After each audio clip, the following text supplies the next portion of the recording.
and I'm going to welcome Darryl to take the floor. Hi, well, good morning, everyone. And Morning.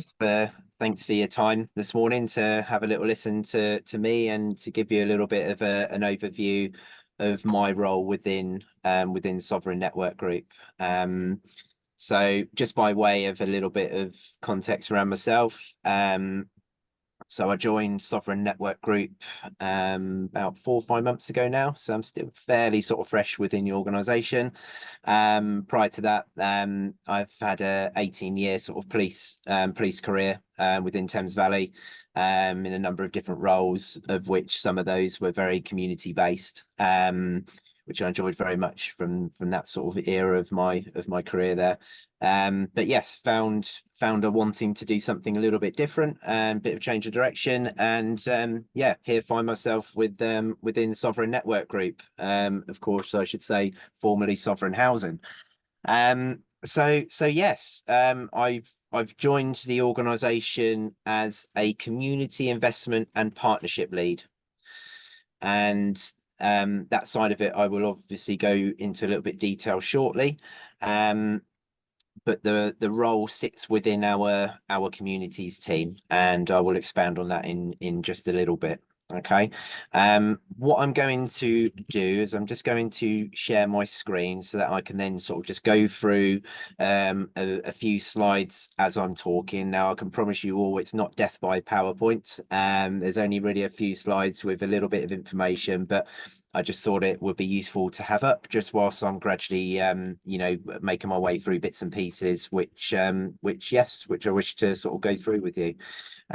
So if I can just get a little bit of a confirmation that the slide can be seen by everyone. Yeah, good. So yes, moving forwards then. So about Sovereign Network Group. So for those that aren't aware, previously known Sovereign Housing, but in October last year we did a merger, and we merged with Network Homes, and through that merger we've now become Sovereign Network Group, kind of branded as SNG. It's meant that we've grown in size, and we've picked up new sort of geographical areas in terms of how we operate as an organisation, and we now sort of cover areas of London and Hertfordshire as part of that merger. So we're now reaching over 82,000 homes now and over 210 sort of thousand residents, making us the sixth biggest housing association by size in the country, and actually in the top 3 by development, which is quite something considering I think to date there's about 1,000 or so housing associations, obviously various sizes. So yeah, it just kind of gives you a little bit of context in terms of the size of the organisation that we are.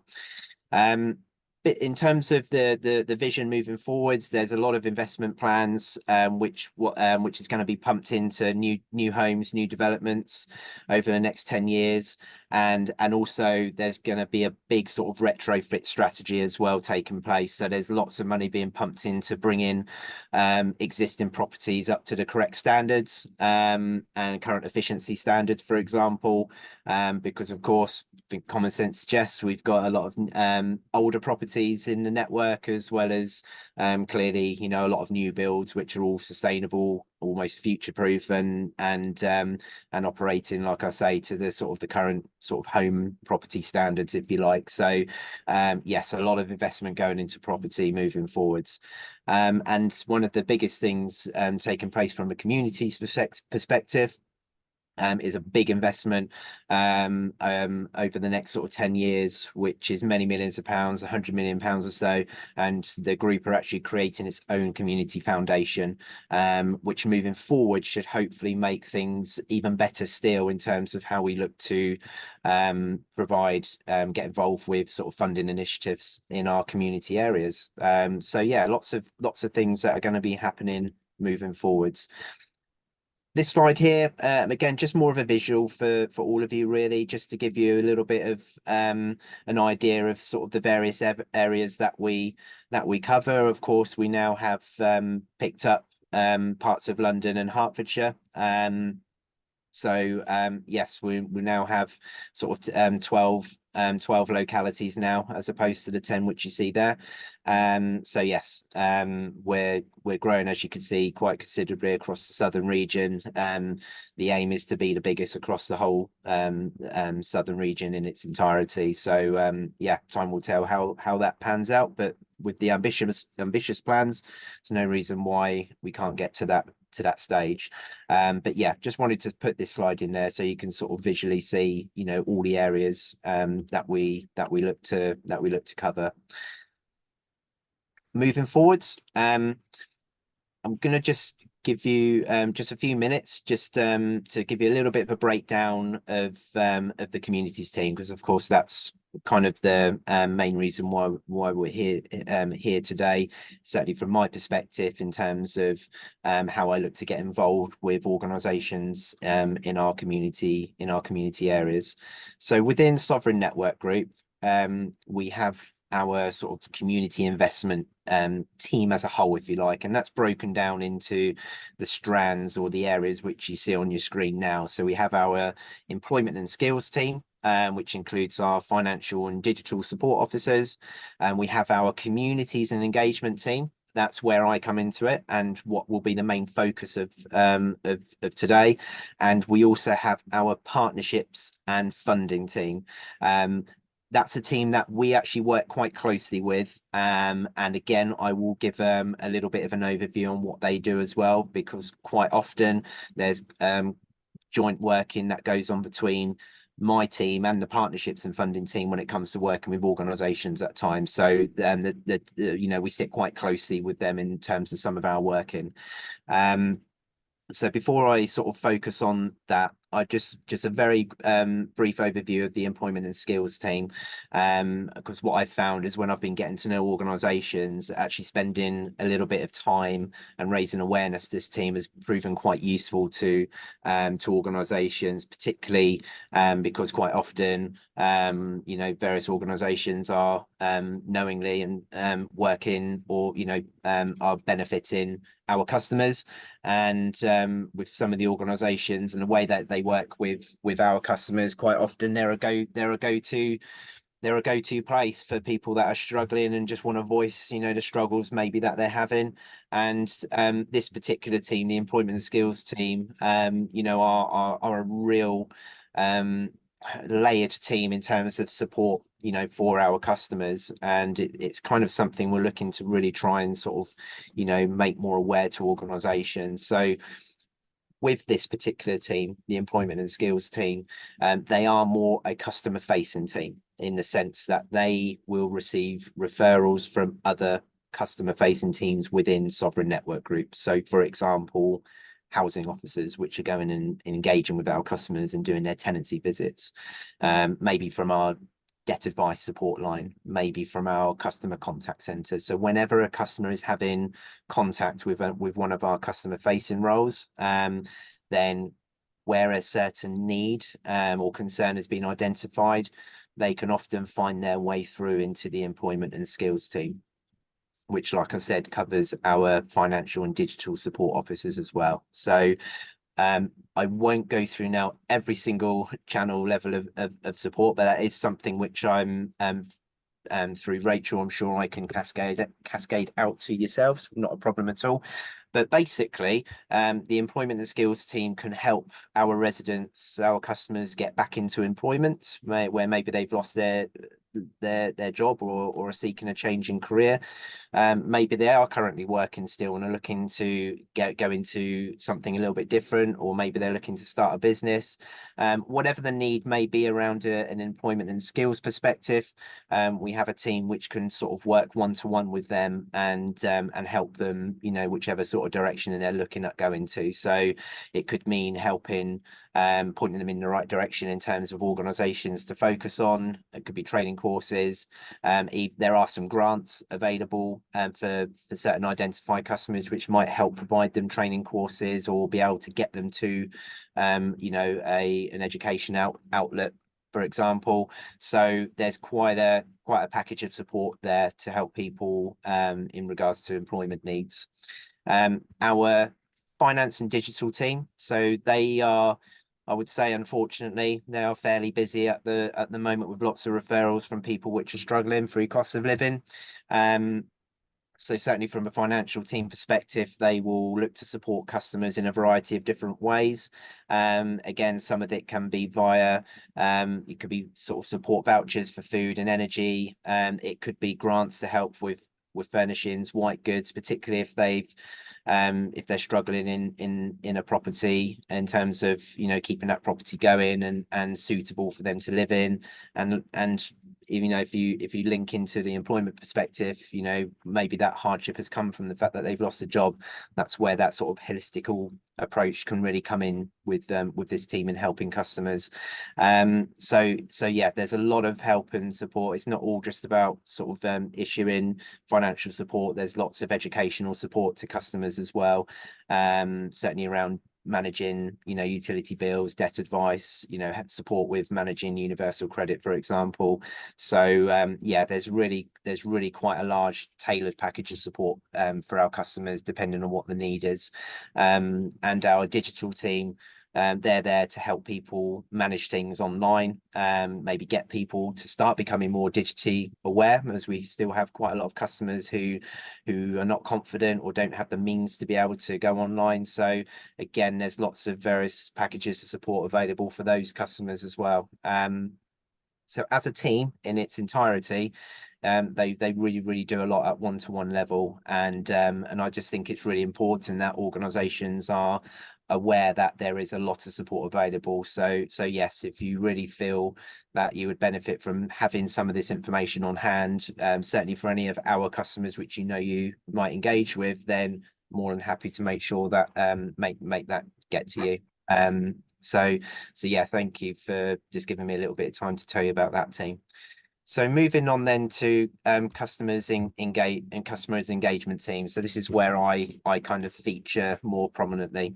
So with our team, we in terms of structure, we oversee, so there's 5 of us, and we oversee 2 localities each, or think of it as 2 counties each. What bit, as Rachel will know, I've been kind of overseeing four counties recently, just because of changes on the team. But moving forwards, it should be back to normal for me quite soon. And my areas of focus are Berkshire, North Hampshire, and Surrey. We don't have too much in Surrey at the moment, but certainly across Berkshire and North Hampshire, yes, we have a lot of stock, we have a lot of customer. So yes, I'm naturally very busy with organizations across those areas. So the way that we work is we've got an approach whereby we have our universal offer, our locality response, and our specialist provision. The universal offer, I will expand in a few ways in just a little bit. But the universal is probably my main way of working with you as an organization. So in essence, what I look to try and do is, you know, I look to sort of identify all the various brilliant, you know, charities, CICs, and other sort of non-for-profit organizations which exist in our community areas. Get to know what they're doing, you know, the various sort of services and activities which they provide, and I try to identify where, you know, whereby, you know, owing to where they're based and what they do, you know, what's the likelihood of them, you know, benefiting our customers, and that will make a little bit more sense moving forward. So I will look to partner with organizations in our community areas, develop long-lasting relationships, and when it sort of states there in terms of wide-ranging program of community investment interventions, yeah, the way I look to do that is I look to fund services and activities which organizations provide. It's not an application as such. This is very much sort of a proactive way of funding different initiatives in the community areas. So and that all begins with conversations, you know, with yourselves. It's all born from that. It's not something which I sort of push out every month. This is very much me getting to know organizations, seeing what they do, seeing that actually there's definitely, you know, that you know, or identifying maybe a need that organization has, whether it's to help sustain what you're doing, what you're already doing, or maybe it's a new project idea which you have in order to meet you know, customers. You know, we can have really good sort of conversations in regard to how I may be able to help support on what you're doing. And there's a little bit of a structure in how that works, and I will come to that in just a moment. So yes, a universal offer I will come back to. Locality response. So outside of any sort of proactive working that I'm looking to do with organizations, you know, maybe such as yourselves,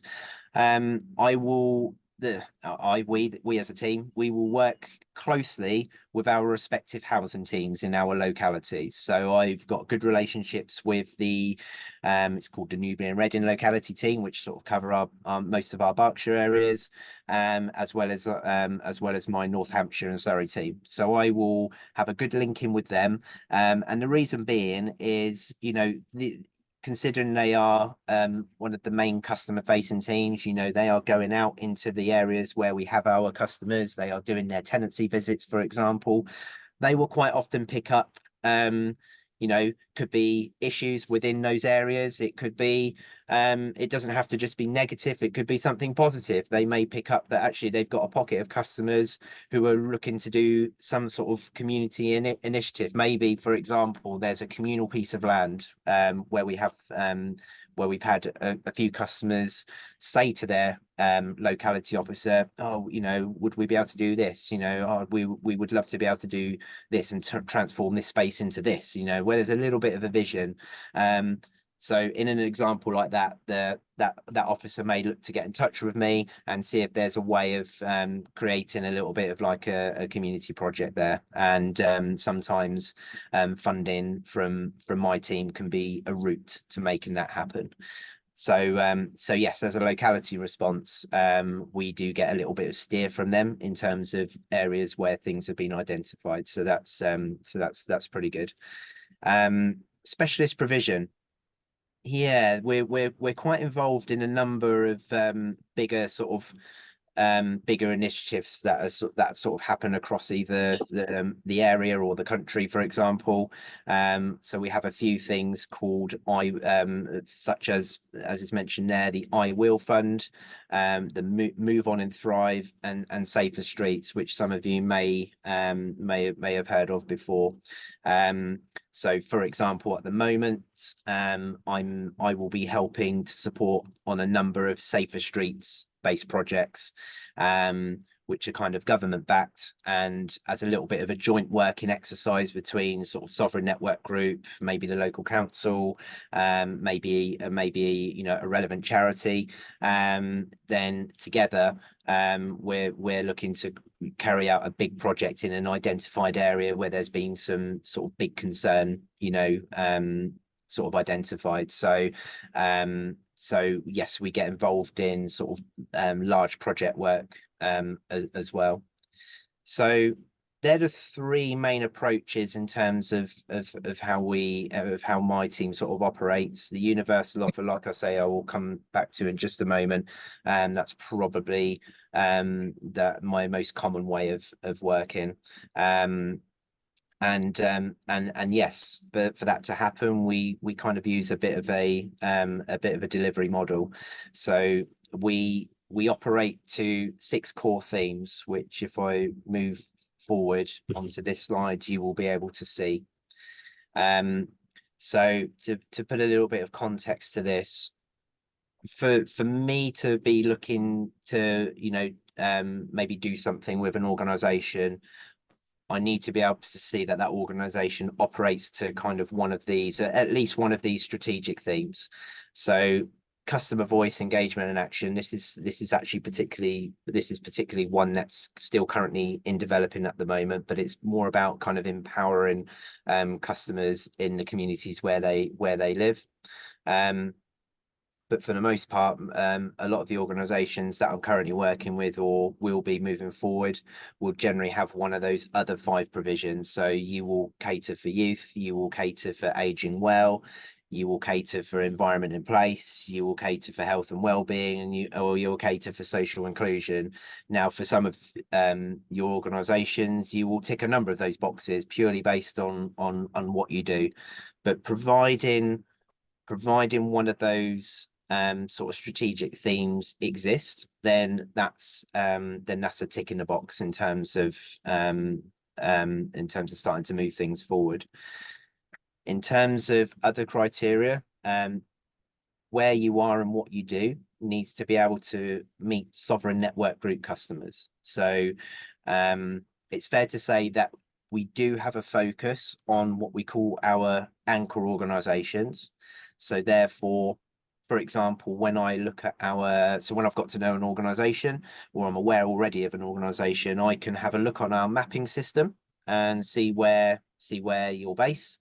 And then I can sort of get a rough idea of the likelihood of sovereign network group customers being able to benefit from what you're doing. So I can see all our housing stock, for example. So for example, with a community centre, which I've been doing some work with, they sit right smack bang in the middle of about 150 sovereign network group homes. So clearly they're quite an anchor organization within that community. It doesn't mean that all of those sovereign network group customers need to engage with that organization. It's all about that likelihood. Okay, it's that being able to capture potentially those customers that can benefit from what you're doing. It doesn't mean that more rural, more secluded areas get avoided, of course not. It just means maybe sometimes we need to be a little bit more sort of innovative, or maybe a little bit more have a bit more of a tailored approach, just because of the nature of, you know, geographical circumstances or other circumstances. But no, they don't. Clearly, there's no seclusion there. It's just that our general focus is on those anchor organisations and keeping them going. But of course, you know, where we've identified something in those areas, in those other sort of maybe harder to reach areas, then absolutely we'll look to entertain as much as we can in terms of doing things in those areas. So operating to one of those strategic themes. Being able to meet our customers, and the third thing is that the organisations we work with have clearly got a structure where we do look to fund services and activities or project ideas. Then they've got the capacity to honour sort of funding agreements, if you like, in terms of what they're looking to do with any sort of funding which I'm providing, and being able to report back through various timescales in terms of how that project is doing. Because when we look to go into a relationship with an organisation, certainly when I'm looking at providing funding for something, then there's an expectation that we sort of capture, or that organisation captures certain amounts of information and data, so that obviously we can track what's happening and at the same time help promote obviously what you're doing. So yeah, so they're the 3 things really. It's being able to operate to those strategic themes, meet our customers, and be able to go into and sort of honour any sort of funding agreements that we put in place. So in terms of proactive funding, that's probably the most common way in which I work with organisations. So just to sort of reiterate, it's not application based, it's purely based on need which has been identified, and just those great conversations which I start developing with organisations, or vice versa, organisations that may reach out to Sovereign Network Group.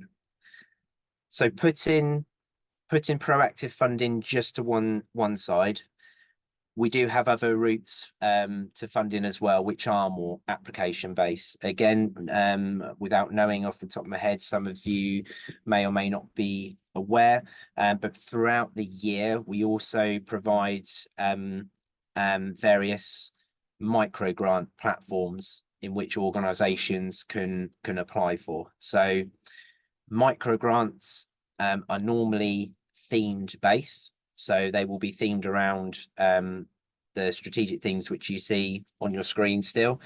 To give you an example, back in October, we launched a World Mental Health Day fund, and that clearly sat within our health and well-being. Primarily, it sat within our health and well-being strategy. So for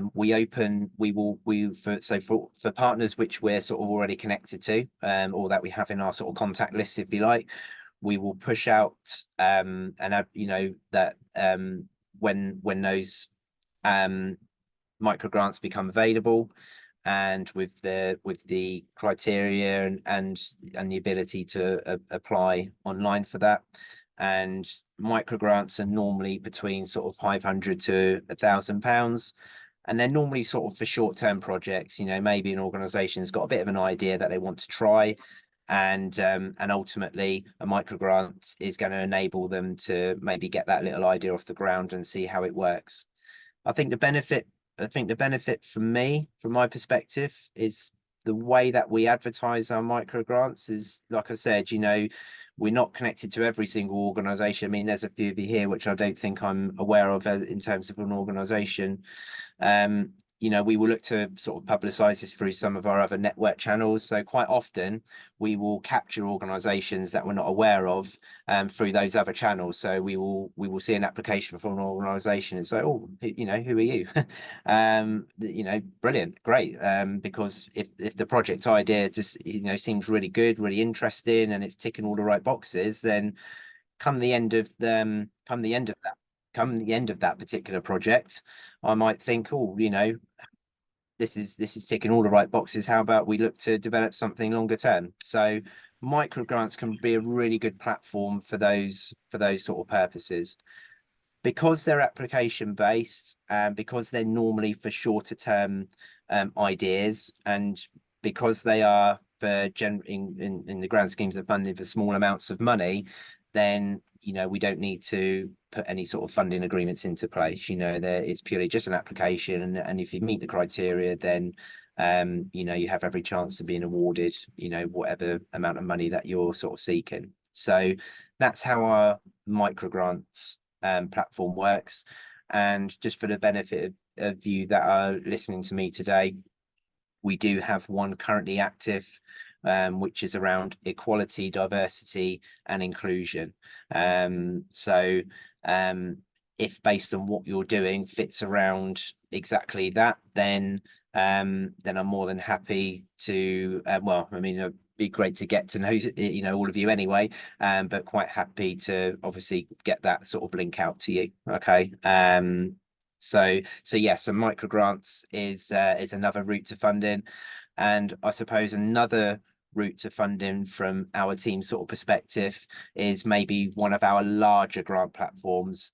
So at the moment, for example, we have an active crowdfunder platform, which is open, and organizations can look to try and secure amounts of up to £10,000.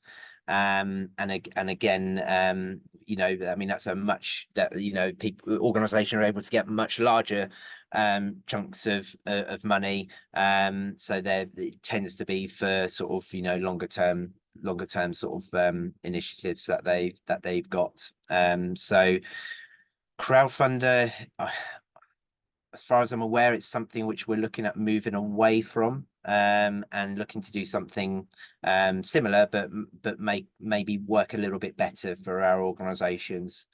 What we find is that some organizations can crowdfund quite easily.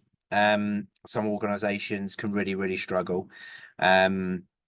So for those that are not quite aware of crowdfunder, I won't break it all down now, but in essence, in order to secure the sort of the funding from Sovereign Network Group side of things, you need to be able to, as a crowd, if you like, so you and other backers of your particular project idea need to raise a minimum amount of funding first of all. And then if that's met, and providing your application is solid, then we would look to match fund the rest in order for you to be able to reach your target. So that's the three ways in which we look to try and fund and help organizations. So one is that proactive arm, which is me having chats with organizations like yourselves and seeing if there's a working relationship moving forward. Two is our micro grants, which we publish throughout the year. And three is our sort of bigger grant platform like crowdfunder, where again it's a route to a slightly higher amount of funding.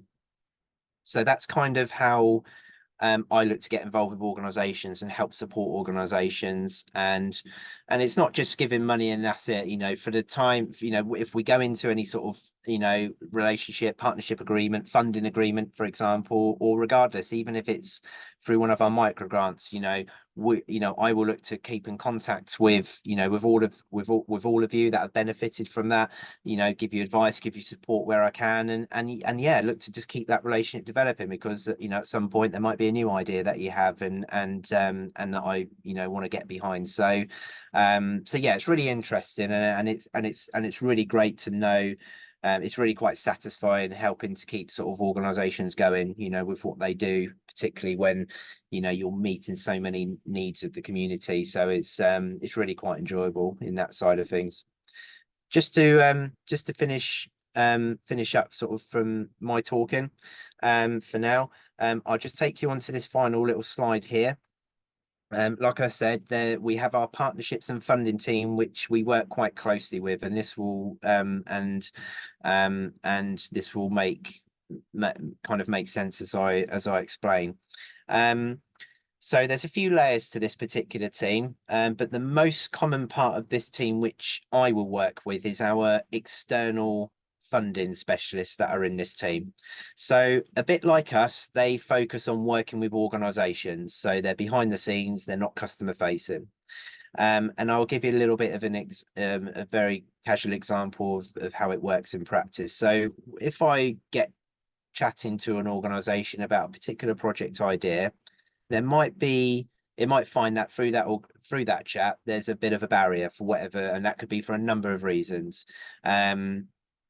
So to give you I might as well just use a bit of an example. So in a rural village not too far away, there's a local sort of community group, if you like, committee, which we're looking to want to get a village hall reactivated, start to get activities and services running from there, as well as as part of the long-term vision of becoming self-sustainable, in the long term.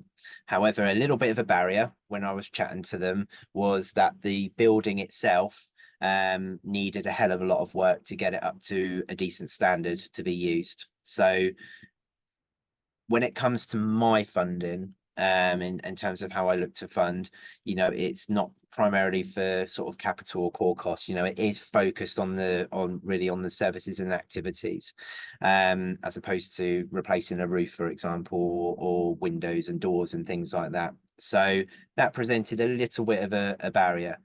So I brought in one of our external funding specialists into the conversation who work in this team. Now, the way that they work is they are well connected to external funders across the region, across the country, if you like.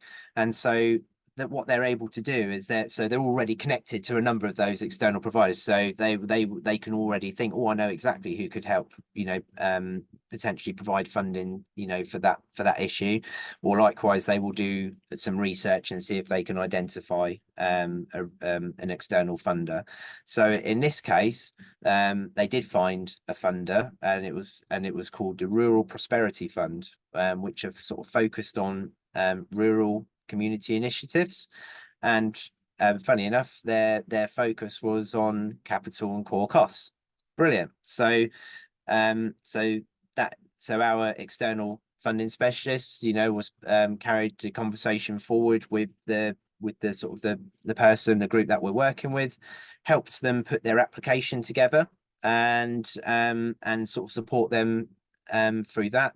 And ultimately they secured the funding from that Rural Prosperity Fund, which was brilliant, because it's then moving forward enabled me to then focus on the service and activity side of things and helping bring things into place there. So that's just a very, very quick example of how we can help bring funding into community organizations from an external perspective where maybe it doesn't quite fit the criteria internally.